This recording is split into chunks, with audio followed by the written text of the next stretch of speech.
¿Qué tal? Muy buenos días en este miércoles 15 de octubre. Son las 11 de la mañana con un minuto. Les agradezco mucho que me acompañen en este nuevo programa. En esta ocasión vamos a hablar sobre un empresario mexicano, sobre Germán Feliciano Larrea Mota Velasco, Germán Larrea, el segundo hombre más rico de México, el 40 a nivel mundial, de acuerdo con los datos, las cifras de Forbes, un personaje que hasta 2014 prácticamente era un fantasma. El único retrato que se conocía hace 11 años de Germán Larrea era un retrato, una foto infantil en blanco y negro, presumiblemente de algún documento oficial. Fue por mucho tiempo ese el único vestigio, registro que existía sobre la imagen de este empresario dueño de Grupo México, de Ferromex, Ferrosur, de Cinemex, quien quiso comprar el 100% de Banamex, algo que fue rechazado por los propietarios por Citigroup, lo cual causó un desplome de hasta el 20% en las acciones de Grupo México. ¿Quién es este personaje? Hay distintas maneras de acercarse. Lo cierto es que en lo que se coincide es un personaje que prefiere el sigilo, que trata de estar discreto, pero quienes lo conocen hablan de una cuestión de mezquindad, egocentrismo, desplantes y al mismo tiempo un personaje responsable del mayor ecocidio, el mayor desastre ambiental en la historia minera de México, como conocemos a este derrame ocurrido en los ríos de Sonora y Bacanuchi en agosto de 2014. Precisamente se da el desastre en la mina Buenavista del Cobre y posteriormente es cuando aparece por primera vez en público este Germán Larrea Mota Velasco. Lo hace en un evento precisamente de Banamex, dándole la mano al entonces presidente Enrique Peña Nieto. Hablaremos sobre esto en este primer Club Shop y posteriormente expondremos por qué decimos lujo. Bueno, una cuestión aquí bastante interesante. Germán Larrea Mota Velasco es un hombre aficionado a los vinos. Ahí le contaremos una anécdota que relata sobre él, el ex senador de Morena, líder minero, Napoleón Gómez Urrutia. También daremos cuenta sobre la otra afición, los caballos pura sangre. Hay quien dice que prácticamente en México no habría caballos pura sangre, caballos de carrera, si no fuera por Germán Larrea Mota Velasco, quien entre sus aficiones está precisamente estar ahí apostando en las carreras donde se le ve asiduamente. Pero antes de pasar estos detalles, vayamos primero a este primer close-up en el que damos cuenta cómo hereda Grupo México de su padre Jorge Larrea Ortega, cómo su padre funda Grupo México en el gobierno cómo empieza a involucrarse en los negocios a partir del gobierno de Miguel Alemán Valdés. Posteriormente en los años 70 se empieza a crecer, pero es particularmente en el de Carlos Salinas donde todo esto estalla. Vamos a este primer close-up y regresamos.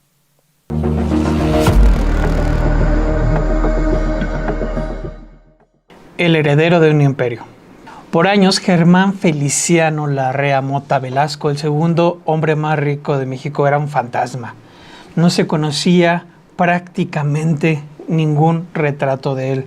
El único que existía era una foto en blanco y negro, una foto de su rostro, que presumiblemente pertenecía a algún tipo de documento oficial. Eso cambió la tarde del 9 de septiembre de 2014, un mes después de que Grupo México protagonizara el que es hasta la fecha el mayor desastre natural en la historia minera de México, cuando una de sus minas virtió tóxicos al río Sonora, causando devastación, problemas a la comunidad que persisten hasta hoy en día. En esa ocasión se vio a Germán Larrea saludar de mano al presidente Enrique Peña Nieto. El evento ocurrió hace una década, se dio en el marco de una reunión de Banamex. Precisamente hace unas semanas Germán Larrea ofertó nuevamente para comprar el 100% de este banco, el banco más con más historia aquí en México, que tiene un acervo cultural impresionante. Y por segunda ocasión, en que Germán Larrea ofertó para adquirir el 100% de esta institución, fue rechazado por los actuales propietarios, lo que es el grupo Citigroup. Esto causó un desplome de hasta el 20% en las acciones de Grupo México.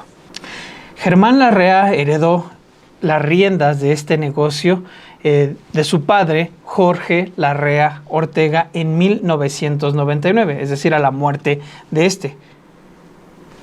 De hecho, la fundación de este emporio se remonta a uno de los gobiernos más corruptos que ha tenido México, el de Miguel Alemán Valdés. Bien lo describe José Agustín en el tomo 1 de su ya clásico libro La Tragicomedia Mexicana. Ahí escribe de esta manera: Alemán no solo nos dio el charrismo, sino que también nos regaló el guarurismo nacional, y él mismo se rodeó de abultadas guardias personales, lo cual hizo que los demás funcionarios pronto lo imitaran. Ya entonces también se podía advertir que además de sus íntimos, llamado el Gabinete Paralelo, los beneficiarios del gobierno de Miguel Alemán era el grupo de empresarios conocidos como la Fracción de los 40. Todos ellos hicieron su fortuna en esa década.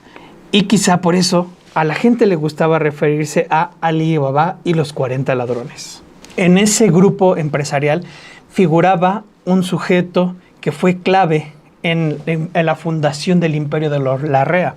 Se trata de Bruno Pagliai, el hombre más rico de México en ese entonces, un empresario italoamericano que pues prácticamente ayudó a Jorge Larrea Ortega a fundar todo lo que hoy significa Grupo México.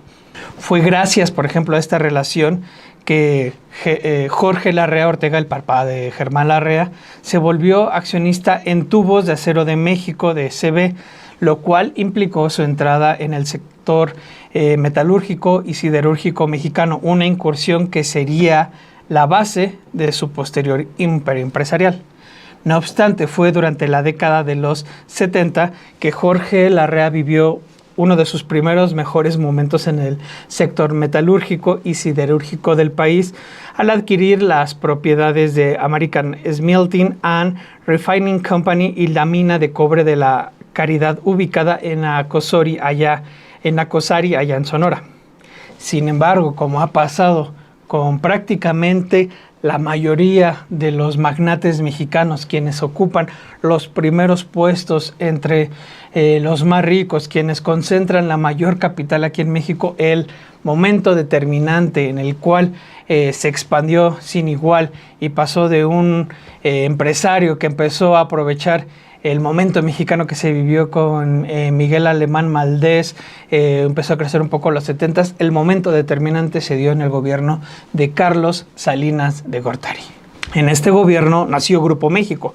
En 1988 compró por $680 millones las acciones gubernamentales de la mina La Caridad y Cananea, y ganó la puja por la compañía minera de cobre más grande de México por $475 millones. Un proceso que ha sido marcado por señalamientos y mediante una oferta que estuvo muy por debajo de los precios del mercado. El líder de los mineros, Napoleón Gómez Urrutia, narra este episodio en su libro El colapso de la dignidad. Ahí dice: en 1989 y 1990, Grupo México, en aquella época propiedad de Jorge Larrea Ortega, el padre de Germán Larrea, adquirió dos compañías mineras, Compañía Mexicana de Cobre y Compañía Mexicana de Cananea. Hasta ese momento las dos eran propiedad del Estado mexicano, pero fueron puestas a la venta por el presidente Carlos Salinas. A pesar de que Grupo México no participó en la primera ronda de la licitación para la compra de estas compañías, eventualmente llegaría a adquirirlas. En el caso de la compañía mexicana de Cananea, el triunfador fue Grupo Protexa de Monterrey con una oferta de 975 millones de dólares.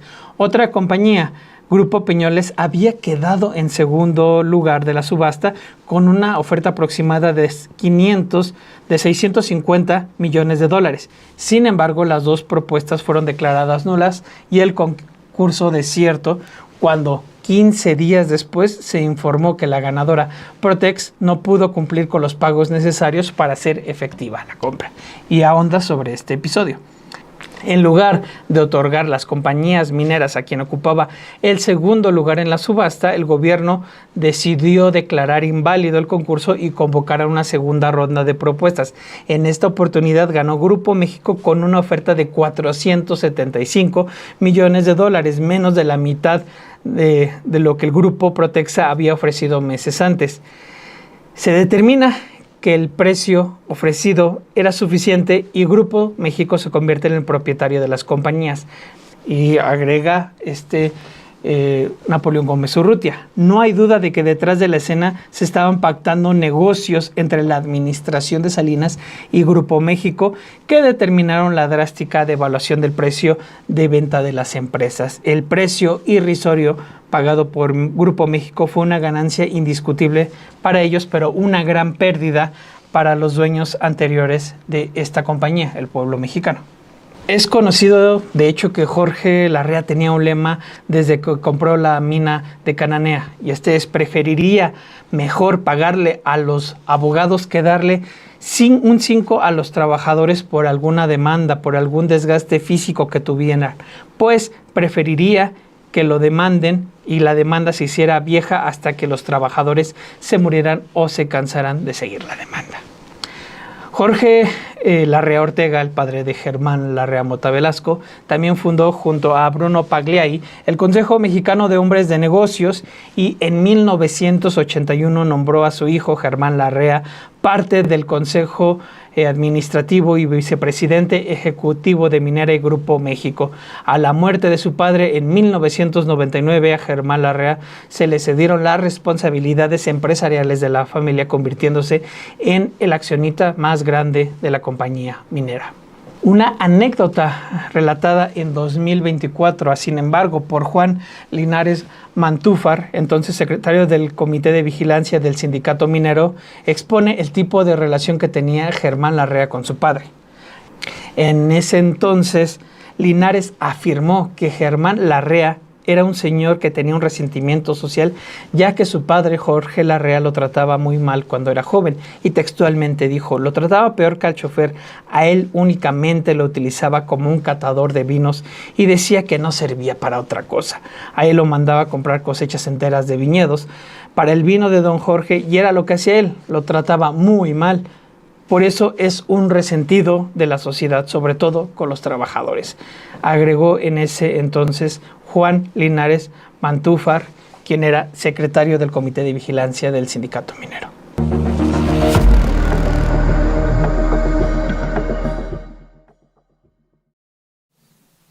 Pues bien, muchas gracias a todos los que nos están acompañando, a Rodolfo Salas, a María Antonieta Robles, a José Valecillo, a cada uno de ustedes que se da el tiempo de estar conmigo esta mañana.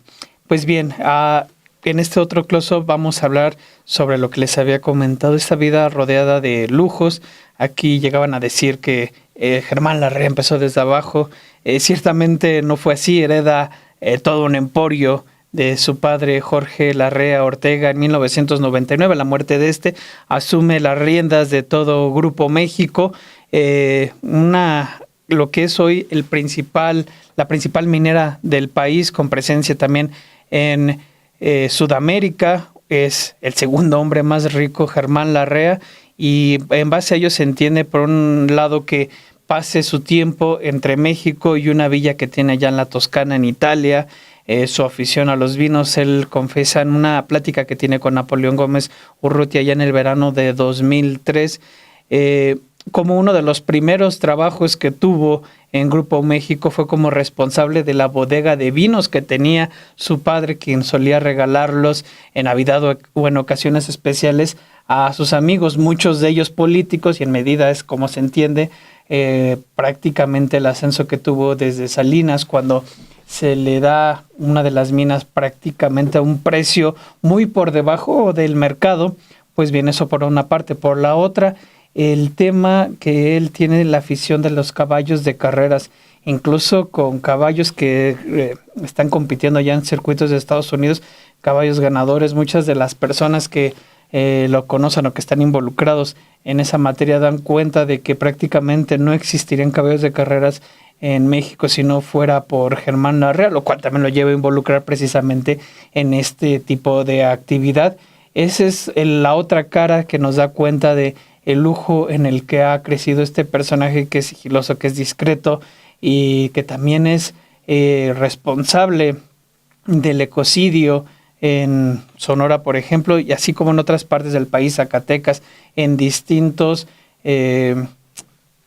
problemas, en distintos desastres naturales en los que se ha visto involucrado, además de otros problemas legales por abusos laborales, denuncias que tiene, por ejemplo, en Perú por la manera en la que operan sus minas. Eso ya será posteriormente. Ahorita vamos a este segundo close-up. Antes de ello, le invito a que deje su like, que se suscriba a nuestro canal de Sin Embargo al Aire, de Estudio B de Sin Embargo al Aire. Recuerde que es muy importante para que pueda ver este y otros programas, y no olvide dejar su like como siempre lo hace nuestro querido Rodolfo Salas. Así que vamos a este segundo close-up y regresamos.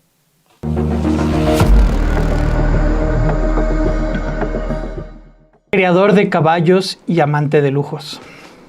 Actualmente, Germán Feliciano Larrea Mota Velasco es el segundo hombre más rico de México y el 40 magnate a nivel mundial. Tiene una fortuna de 43 mil millones de dólares de acuerdo con Forbes, y posee la mayoría de la minera de cobre más grande de México, Grupo México, que también tiene operaciones en Perú y Estados Unidos. Es además dueño de Ferromex y Ferrosur, que dominan el transporte de carga de productos agrícolas, minerales y energía desde que el gobierno de Ernesto Zedillo le dio concesiones tras la privatización del sector.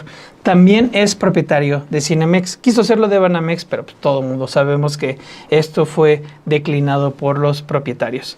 Hay dos maneras de acercarse a la personalidad de Germán Larrea. Desde la mesa empresarial, Germán Larrea es descrito por Valentín Díez Morodo, el dueño de los Diablos Rojos del Toluca, como una persona reservada que evita los reflectores, pero cuando se trata de confrontar problemas es un hombre que siempre da la cara con carácter y determinación, según lo que describe Valentín Díez Morodo ya en un perfil de hace unos años que escribió para Grupo Expansión. Ciertamente esa visión cambia desde otra perspectiva, en este caso desde la perspectiva del líder de los mineros, del líder del sindicato minero, uno de sus rivales desde hace tiempo, Napoleón Gómez Urrutia, quien llegó a ser senador de Morena una vez que pudo regresar a México en el gobierno de Andrés Manuel López Obrador. Gómez Urrutia lo describe en su libro El colapso de la dignidad como un individuo malhumorado, egoísta e inescrupuloso, un hombre alto y regordete, de piel y ojos claros, que en una reunión que tuvieron ambos en 2013 vestía un traje gris y tenía una expresión arrogante. Precisamente ese episodio del que da cuenta Napoleón Gómez Urrutia, que se remonta al verano de 2003, nos da bastantes elementos para conocer un poco más sobre la personalidad de Germán Larrea, un personaje que ha gustado mucho de pasar desapercibido. Se conocía hasta 2014, que le platicábamos en el close-up anterior, prácticamente nada sobre él. De hecho, en algunos perfiles se habla que tiene 2 hijos, en otros se habla solamente de una hija que radica en Chicago.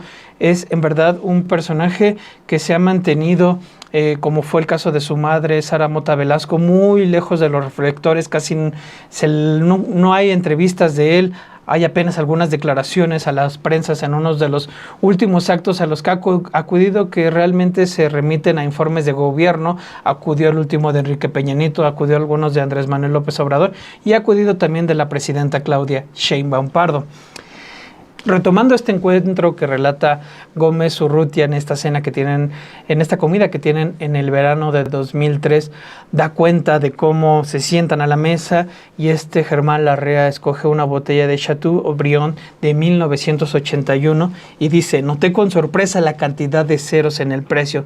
Sin embargo, esa cantidad no debería significar gran cosa para un hombre como Larrea, quien de acuerdo con sus colaboradores posee caballos, ahorita hablaremos sobre eso, que le han costado más de 50 millones de dólares y a quien se ve con frecuencia en el Hipódromo de las Américas en Ciudad de México apostando increíbles sumas de dinero. Estos son algunos ejemplos del estilo de vida que lleva este hombre. Y prosigue con el relato. Cuando un joven sommelier francés trajo el vino, Larrea tomó la botella en su mano y dijo bruscamente: está muy frío. Enseguida le ordenó en el mismo tono: póngalo 20 segundos en el microondas. Ni un segundo más o no lo pago. Nerviosamente el catador de vino se fue a la cocina y unos segundos después regresó llevando la botella entre sus manos como si fuera un recién nacido. Larrea lo tomó otra vez en su mano y con un aire de suficiencia dijo: bien, ahora está bien, destápalo y sírvalo. Posteriormente, en esta plática, relata Napoleón Gómez Urrutia, le explicó que el vino había estado en una temperatura de 16 grados y que no se tenía que tomar esa sino a 14 y que por eso había determinado que lo llevaran al horno de microondas. Hablando de él posteriormente, como otras personas conocieron el tema, le dijeron que prácticamente Larrea solamente estaba blofeando. Aún así, nos da una idea de qué tipo de persona es Germán Larrea. El propio Germán Larrea le diría a Gómez Urrutia en esta plática que su trabajo en Grupo México había sido durante muchos años el de jefe de bodega de vinos de su padre, quien acostumbraba a regalar en Navidad y en ocasiones especiales cajas enteras del mejor vino francés a sus amigos más cercanos, muchos de ellos políticos. Se sabe además que Larrea pasa su tiempo entre México y una villa de su propiedad en la Toscana, Italia. Se dice que ahí pasaba bastante tiempo junto a su familia y es ahí donde se dan las versiones de que estaba en este lugar junto a sus hijos. Otros dicen que solamente con su hija, quien ahora vive en Chicago. Eso es algo que se mantiene todavía en secrecía. Lo cierto es que sí se sabe y es conocido en distintos reportes que si no es que está en México, está en esta villa allá en Italia. Es además conocida la afición de Germán Larrea por los caballos pura sangre. Bloomberg reveló en mayo de 2023 que posee establos en México y particularmente tiene una yegua llamada Letrusca que ha conseguido varios primeros puestos en Estados Unidos. En efecto, la prensa estadounidense especializada en caballos señala cómo Letrusca fue criada en Kentucky y por el St. George Stable, que es el nombre de carrera de Germán Larrea. Y prosigue uno de estos reportes: Larrea es también el principal criador y propietario de caballos en México, donde corre con una cuadra de caballos de primer nivel. Letrusca fue una de ellas, ganando cada una de sus 6 carreras en el Hipódromo de las Américas, señala en ese sentido el sitio especializado Public Report. Enrique Rodríguez Cano, entrenador de caballos y columnista, dijo a Bloomberg que sin él, sin Larrea, no habría caballos pura sangre en México. Es muy discreto, no ve las carreras de su caballo desde la butaca como la mayoría de los dueños. Quizás esté en el palco, pero es muy raro ver una foto suya en el hipódromo. La revista Proceso reveló en 2018 que la población de los caballos pura sangre era en ese entonces de 1,400 aquí en México. De estos, Germán Larrea es quien más tiene, 110, y que son utilizados para las carreras que se ofrecen. Las cuadras de Germán Larrea participaron en 40% de las competencias. Sin ellas no podría haber carreras, dijo Rodríguez Cano en ese entonces a Milenio.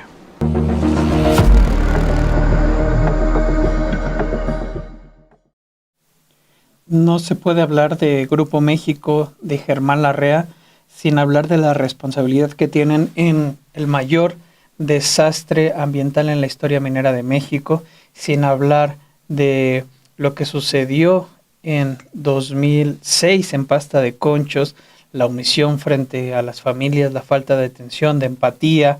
No se puede hablar sin otros desastres mineros que han tenido lugar en minas de su propiedad, los reclamos que existen en Perú, por ejemplo, por las condiciones laborales, las huelgas que se mantienen en un caso desde hace 15 años, precisamente por las condiciones laborales, las demandas que ha enfrentado en Estados Unidos por llevar a bancarrota a empresas aminas relacionadas con Grupo México, es todo esto también parte del legado de lo que deja Grupo México, lo que ha dejado Grupo México bajo el mando de Germán Feliciano Larrea Mota Velasco. Sobre esto vamos a hablar en este tercer y último close-up. Reitero, no olvide dejar su like para poder ver más de este contenido, ya sea close-up o de los distintos programas que tenemos aquí en Sin Embargo. Así que vamos a este tercer close-up y regresamos.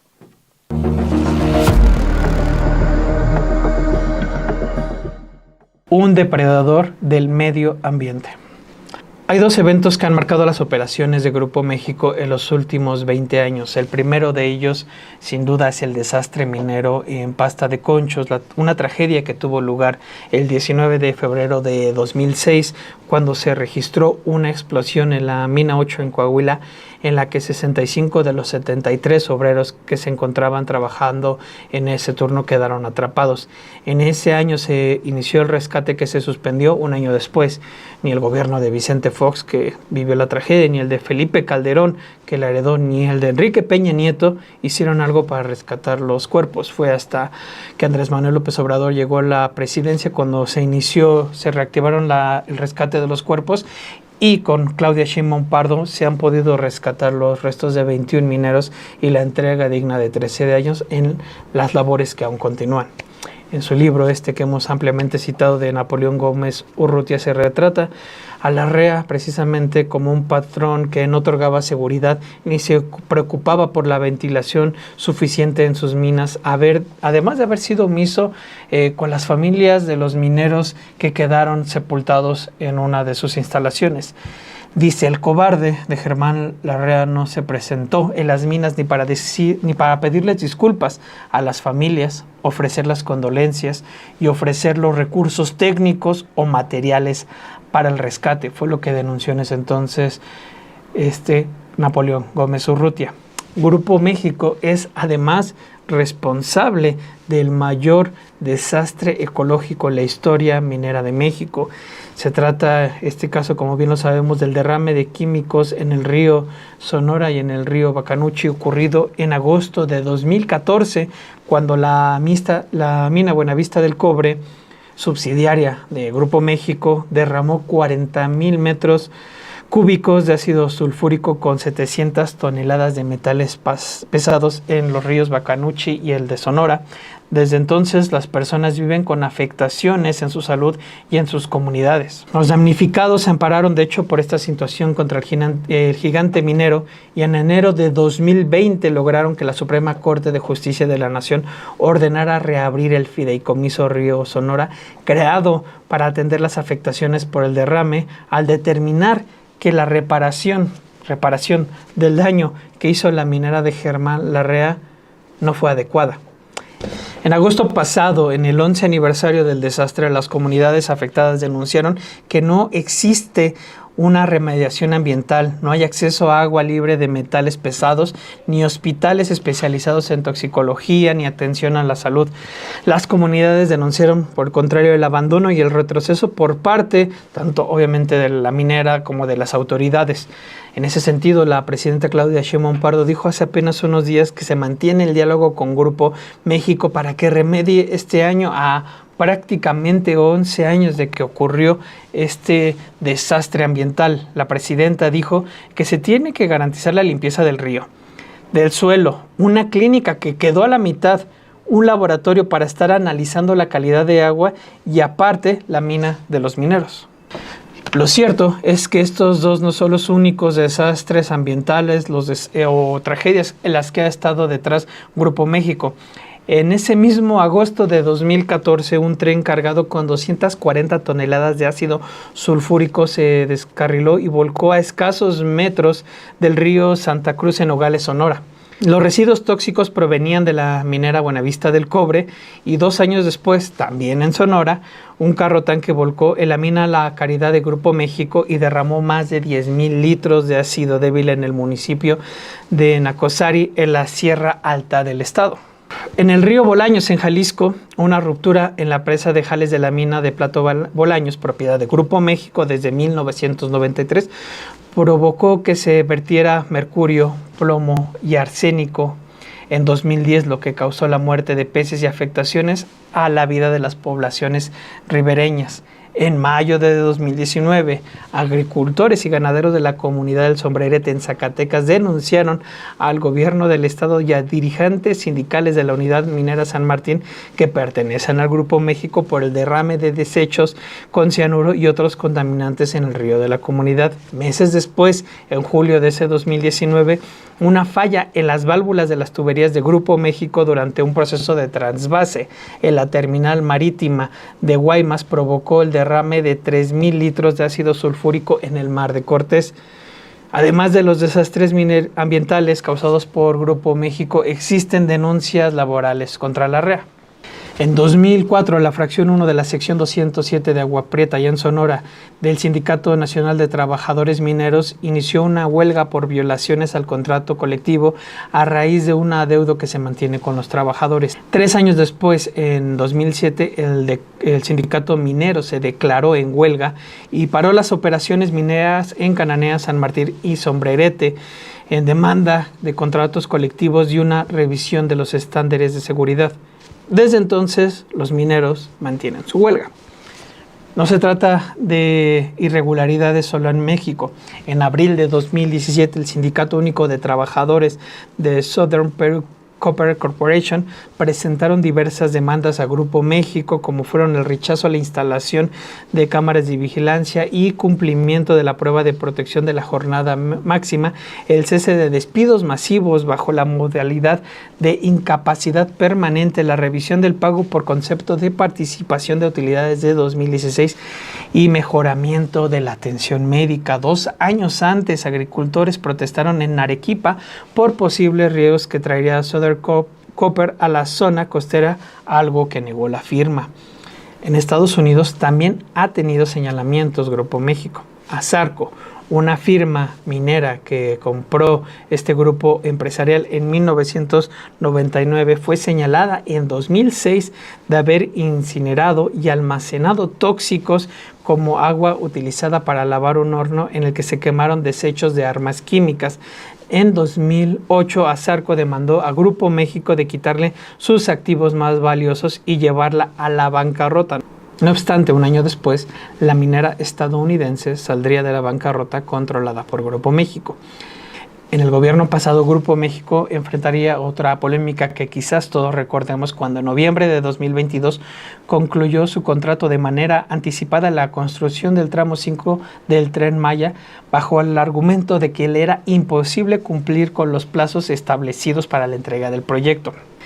En ese entonces, el presidente López Obrador dio a conocer que Germán Larrea, mal aconsejado por sus abogados, entre ellos Fernando Gómez Montt Urueta, secretario de Gobierno con Felipe Calderón, exigió 9,500 millones de pesos al gobierno de México luego de que se declarara de utilidad pública y se ordenara la ocupación temporal de 3 tramos de ferrocarril que pertenecen a Grupo México. Estas son solo algunas de la historia, tanto de abusos laborales que ha emprendido, litigios que ha enfrentado, pero particularmente de desastres naturales y desastres mineros en los que ha estado detrás esta compañía perteneciente a Germán Feliciano Larrea Mota Velasco, el segundo hombre más rico de México.